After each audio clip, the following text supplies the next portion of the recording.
নমস্কাৰ সকলোকে স্বাগতম জনাইছো মোৰ ইউটিউব চেনেল ট্ৰেভেলিং জিন্দিগীলৈ। আজি আপোনালোকক কোনো ব্লগ বা কোনো মই ক'ৰবাত ঘূৰিব যোৱা ভিডিঅ' নিদিওঁতো আজি আপোনালোকক এটা গুৰুত্বপূৰ্ণ কথা ক'ম বুলি ভাবিছোঁ। আৰু এই গুৰুত্বপূৰ্ণ কথাটো হৈছে আপোনালোকে জানে যে এতিয়া গোটেই বিশ্বতে বা গোটেই সমগ্ৰ ভাৰতবৰ্ষতে কৰোণা মহামাৰী কেনেকুৱা সন্ত্ৰাসৰ সৃষ্টি কৰিছে আপোনালোকে নিশ্চয় দেখিছে শুনিছে।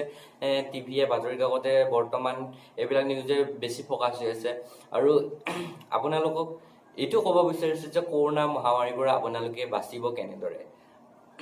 বচাৰ উপায় আছে আৰু সেই উপায়কেইটা হৈছে নিজে সচেতন থাকি নিজে সজাগ থাকি যিখিনি নীতি নিয়ম অৱলম্বন কৰিব লাগে সেইখিনি অৱলম্বন কৰি যদি আমি নিজে নীতি নিয়মভাৱে দৈনিক থাকোঁ তেনেহ'লে আমাৰ কৰোণা মহামাৰীৰ পৰা বাচি থকাৰ 100% নহ'লেও 80% আশা আছে।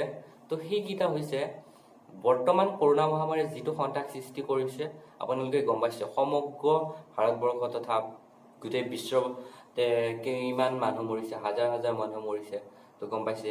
আৰু এই কথাটো কোৱাৰ লগে লগে হয়তো কিছুমান লোকে কমেণ্টত জনাব যে যেতিয়া নিৰ্বাচন চলি আছিলে আৰু সেই নিৰ্বাচনৰ সময়ত কি কৰোণা দেখা দিয়া নাছিলে নেকি, তেতিয়া কি কৰোণা অহা নাছিলে নেকি। আৰু যেতিয়া এতিয়া নিৰ্বাচন শেষ হ'ল আৰু এতিয়া লগে লগে কৰোণা ইমান ফ'কাছ, এইটো এটা ৰাজনীতি। মই ভাবোঁ তেনেকুৱা কথা নহয়। মোৰ মনৰ ধাৰণাৰ পৰা ক'ব বিচাৰিছোঁ যে ৰাজনীতিৰ সময় যেতিয়া নিৰ্বাচন চলি আছিলে 21 নিৰ্বাচন চলি আছিলে আৰু সেই নিৰ্বাচনৰ সময়তো কৰোণা আছিল। মোৰ মনৰ ভাৱৰ দ্বাৰা কৈছোঁ তেতিয়াও কৰোণা আছিল। আৰু চৰকাৰে কিছু মোটা অংশ দি সাংবাদিকসকলক পেপাৰৰ যিবিলাক অপাৰেটৰ সিহঁতক কিছু মোটা অংক দি এইটো কৈছিল যে তোমালোকে বৰ্তমান নিৰ্বাচনৰ নিউজবিলাক ফ'কাছ কৰা আৰু কৰোণাৰ যিবিলাক নিউজ আছে এইবিলাক এতিয়া বাদ দিয়া, কাৰণ এই নিৰ্বাচনটো সিহঁতে পাতিব লাগিব। সেইকাৰণে তেওঁলোকে নিৰ্বাচনৰ নিউজবিলাকত ফ'কাছ দিব দি কৰোণাৰ নিউজটো বন্ধ কৰি দিছিল। আৰু তেতিয়া অনবৰতে নিৰ্বাচনৰ আপডেটবিলাক নিউজ চেনেলত আহি আছিল। তেনেদৰে কৰোণাৰ হেৰিটো বন্ধ কৰি থকা বুলি মোৰ মনৰ ধাৰণা।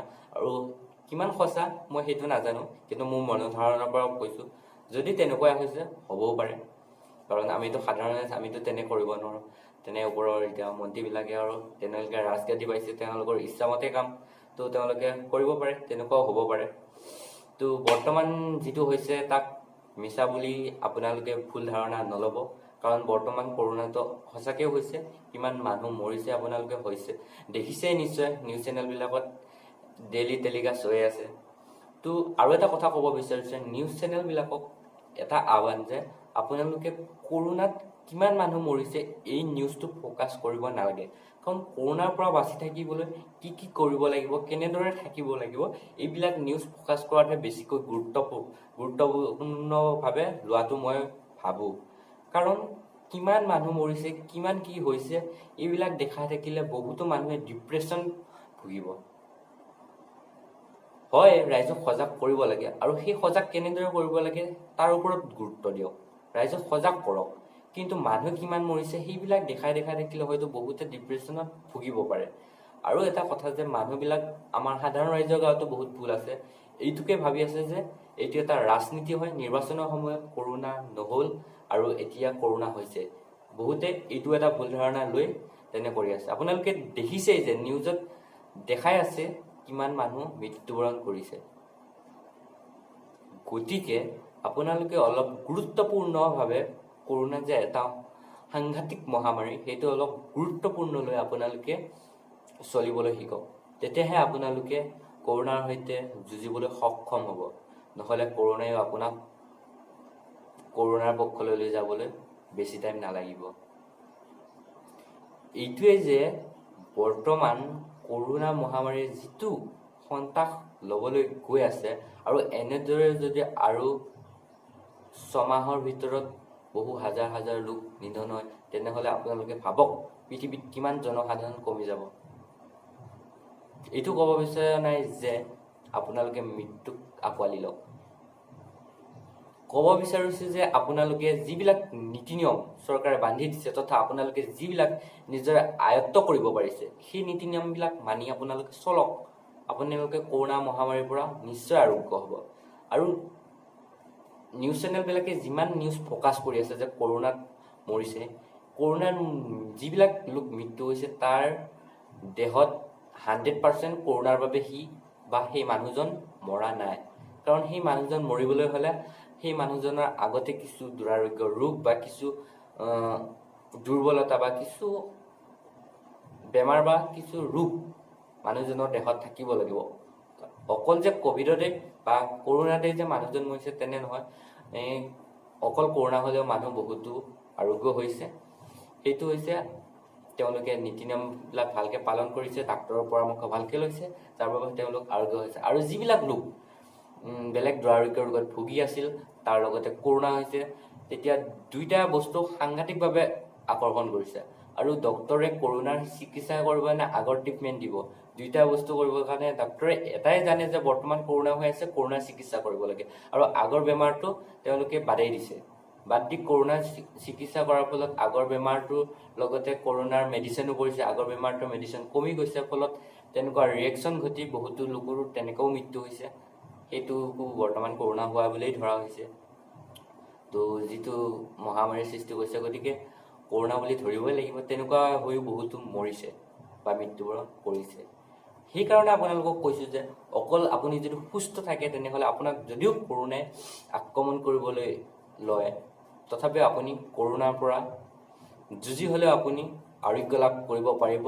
সেইবিলাক কাৰণ হৈছে আপোনালোকে মাস্ক পৰিধান কৰক, চেনিটাইজাৰ ব্যৱহাৰ কৰক, য'তে ত'তে থুক একা নেপেলাব বা কিছুমান যিবিলাক আপোনালোকৰ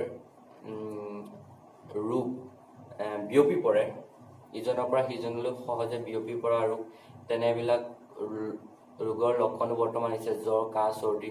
তেনেবিলাক চৰ্দি মৰাৰ পিছত হাঁচি মাৰিলে ইজনৰ পৰা সিজনলৈ পায়, তেনেকৈও বিয়পিব পাৰে। সেইকাৰণে মাস্কখন ব্যৱহাৰ কৰক, হাঁচি কাহ জোৰকৈ বা মানুহৰ আগত তেনেকৈ নামাৰিব, অলপ চাফ চিকুণকৈ থাকক। তাৰপিছত জনবহুল জেগাত আপোনালোকে যিমান পাৰে কমাই দিয়ক। বজাৰ সমাৰ বৰ্তমান বিহু বহুততে বাতিল কৰিছে, গতিকে আপোনালোকে যোৱাবাৰ যেনেদৰে বিহু নাপাতি নিজকে জীয়াই থাকিবলৈ সক্ষম কৰি লকডাউন পালন কৰিলে, ঠিক এইবাৰো যদিও লকডাউন ঘোষণা কৰা নাই, আপোনালোকে নিজৰ মনতে লকডাউন ভাবি জনবহুল জেগালৈ নাযাব, বিহু টিহু পাতিব নালাগে মই ভাবোঁ।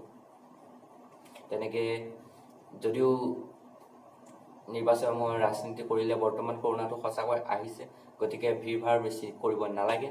তো নিজৰ যদিও চৰকাৰে লকডাউন ঘোষণা কৰা নাই, আমি নিজেই লকডাউন মানি ঘৰতে পৰিচালিতভাৱে থাকি মাস্ক ব্যৱহাৰ কৰি, চেনিটাইজাৰ ব্যৱহাৰ কৰি, জনসমাগম নাযায় তেনেদৰে আমি নিজে চাফ চিকুণ অৱলম্বন কৰি আমাৰ ঘৰতে খেতি বাতি কৰি আগত যেনেকৈ লকডাউনত আছিলোঁ তেনেকেই থাকি আমি এইবাৰ কৰোণা মহামাৰীৰ লগত যুঁজি আমি নিজকে আৰোগ্য লাভ কৰিবলৈ সক্ষম হ'ব লাগিব।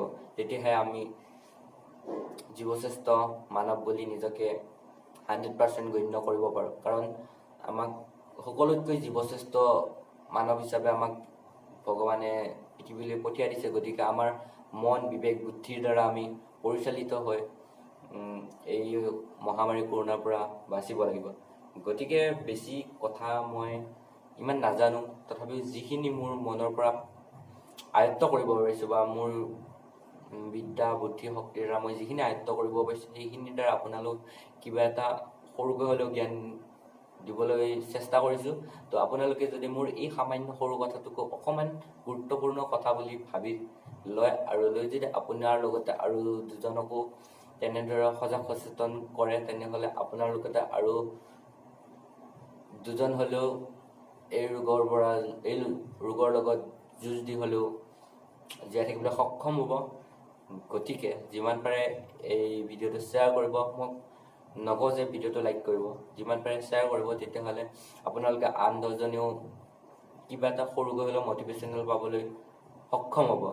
গতিকে কৰোণা মহামাৰীক সাধাৰণ এটা ব্যাধি বুলি নাভাবিব। ইয়াক নাভাবি আপোনালোকে মই কৈছোঁ যিখিনি নিয়ম আছে নিয়মখিনি পালন কৰক। ডাক্তৰৰ পৰামৰ্শ, প্ৰশাসনৰ পৰামৰ্শ মতে আপোনালোকে পৰিচালিত হৈ আপোনালোকৰ জীৱনটো বচাব বুলি মই আশা কৰিছোঁ।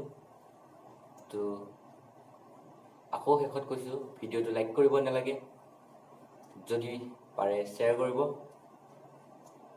ইমানতে আজি ভিডিঅ'টো সামৰিছোঁ।